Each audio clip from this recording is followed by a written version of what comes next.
Hey everyone, thanks for joining. Here with Chris. I want to introduce what we're going to be doing on, kind of a weekly, bi-weekly basis. Today, we're going to learn more about Chris, his background, kind of the origin stories for the company. But going forward, going to definitely chat about the industry, of course, the product, the company, and we definitely want to make it pretty interactive. If anyone watching has questions, please drop them below. We'll do some Q&A videos, also mix in some questions into some different segments and go from there. But first things first, Chris, how are you? Good. Thanks for having me. I appreciate it. Yeah, good. Awesome. Well, here, usually like to kick things off with, like early career days. And then, we'll kind of take it through the timeline. Do you want to kick it off? Yeah. So I live in Southern California, and I graduated from USC here, and when I graduated, started a company that was in the business of creating loyalty programs for shopping mall developers. So we created loyalty programs that tracked where people were shopping in the malls, how much money they were spending in what stores, and this was back when all of this was not all connected, right? Um, so we created interactive kiosks that were put into the malls, and people would sign up for loyalty programs there. They would then interact in the stores and register things that they purchased in the mall. Then we took that data, sold it back to the retailers to help them do better marketing towards people that were shopping in the malls. So we could say everybody that shopped at Victoria's Secret also tended to spend money over at Nordstrom's, or Nordstrom's people also tended to spend money at Foot Locker and things like that. Yeah. And then we built a TV network of TVs that would go in the shopping mall and in the food court of the shopping mall, and we would run ads based on the different marketers and different advertisers that were trying to reach these consumers. So we had kind of like this display network of advertising and this database marketing tool. And we sold that company back in 1998, and went public. It was going public with another company. The company went public in 98. It went through the dot-com boom. I learned a lot in the process about capital markets during that process. And then I was finished there at around 2001. And then from 2001 to 2004, I just traded the futures markets. So I wrote a bunch of algorithms that traded the futures markets.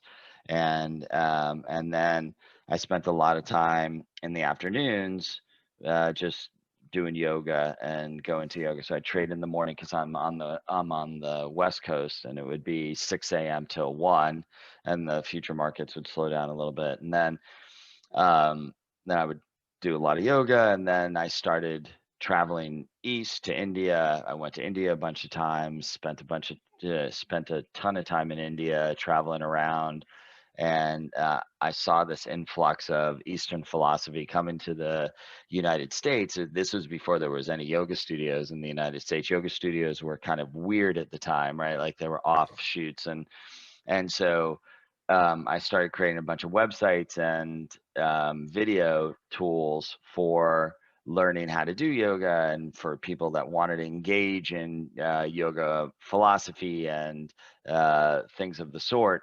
And we grew that business, and then we bought a bunch of magazines there. We bought 5 magazines that were all over the country, that were all health and wellness magazines, and we built that business up. We had it was like Netflix for yoga classes. You signed on, you could watch whatever yoga classes you wanted. We signed up a bunch of the most famous yoga teachers in the world, and then we sold that to another public company in 2007. And so we were in that company in 2007. So now I'm back into a public company again, and we worked there until 2010. And then in 2010, we at the same time that company bought my company. They bought a company from Steve Case that was called Lime, and they merged these together. I became the head of that business unit. So I ran this Lime and all the other stuff that we were doing. But then 2008 hit. In 2008, the whole world fell apart, right? So we started tearing everything that was losing money apart, and we stuck with the stuff that was making money, which was everything that had to do with digital advertising, digital media, and all the websites that we had. So we started building that up, and it was a very profitable business. But the company that bought us was a company called Gaiam. They still trade today under the symbol GAIA, and they just wanted to get rid of all this stuff. So they came back to us and said, "Look, would you guys be interested in having this business?" And we had negotiated a transaction to do all the digital advertising for an app at the time that was called Causes on Facebook. And so Causes on Facebook was the largest app on Facebook at the time, that was started by Sean Parker and this other gentleman, and they gave us the rights to sell all of the ads on that, and that was how SRAX started. So we started selling ads on Causes on Facebook, and what we found very quickly was that there was a lot of pharmaceutical companies that were interested in reaching these causes. So there was cancer drug companies that wanted to reach the cancer causes, heart drugs that wanted to reach the heart causes, and so on. So we got very entrenched into the what pharmaceutical companies were wanted to do to market to consumers on the internet. And at the time we were private. This was SRAX at the beginning. We were private, and we were private for the first, I'd say, 4 years of the company.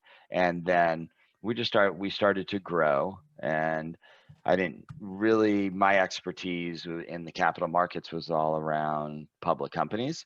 And so all my relationships were in public companies. So I said, look, why don't we just take this public instead of going a traditional route of raising capital from venture capitalists. And we did, and we went on to the OTC, and then over time built up enough shareholder equity to uplist to NASDAQ. And then the business really started to blossom from there. And we had three different business units. We had a business unit that was focused around the pharmaceutical industry and selling ads to pharma companies that wanted to reach doctors and to consumers. We started a business called BIGtoken, which was focused around consumers owning their own data. And then we have this other product called Sequire, which is where we are today. Um, that is focused around helping public companies understand who owns their stock, who's buying it, who's selling it, what price they're buying it at, how many new investors are you getting from any kind of marketing campaigns that they're doing. Provides them all the tools that they need to engage with their shareholders. And so we sold off the pharmaceutical business to a private equity firm.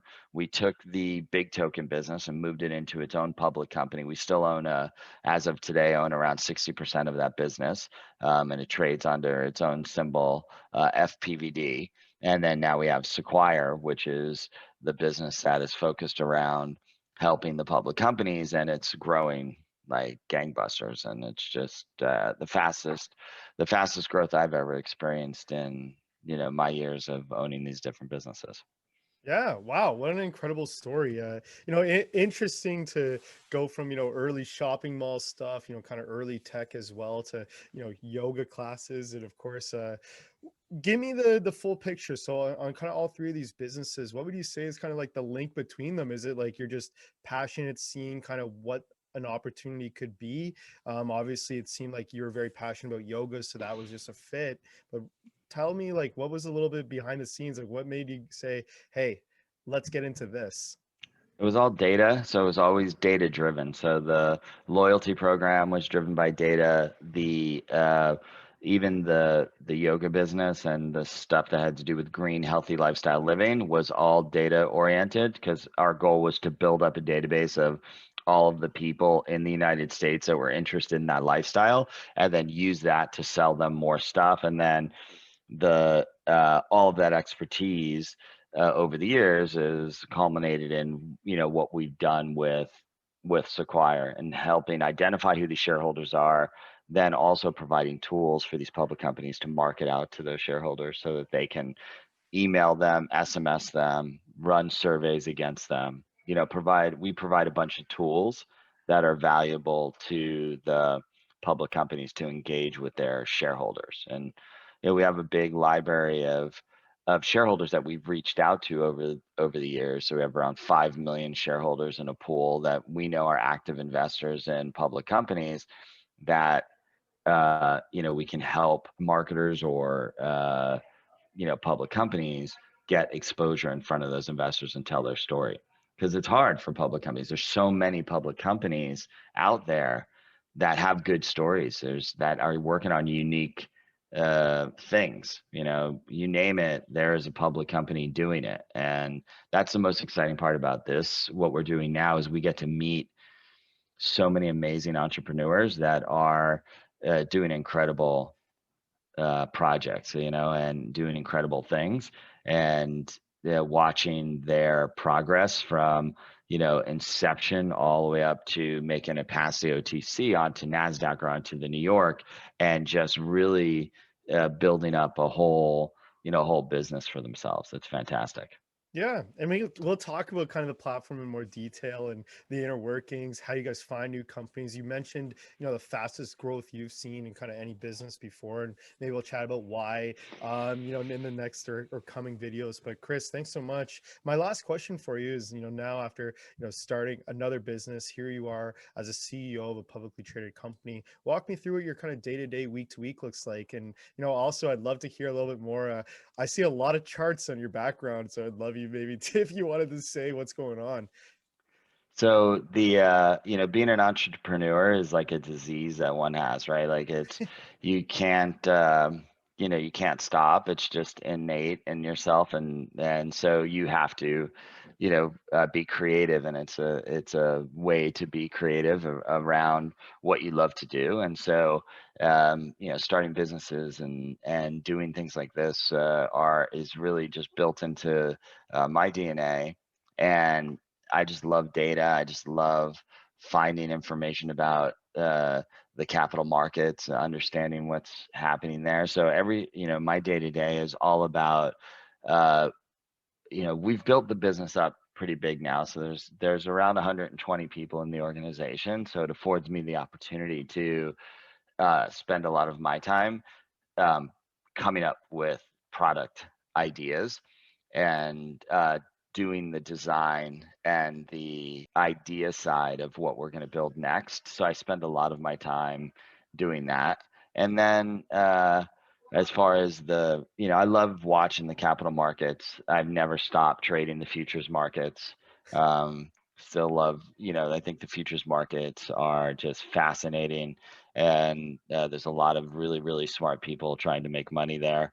And so I've never stopped watching that. And I think that watching the futures markets is you need to watch a lot of other stuff when you're watching the futures markets, because a lot of things are entrenched in the driving the futures markets themselves. And then also, we keep a very close eye on all of our clients. We have over 200 public companies that are clients of ours, and we keep an eye on all of them, and we watch what they're doing and how much they're trading, because a lot of our customers will start off trading slowly, and then over time we'll start to trade a lot more.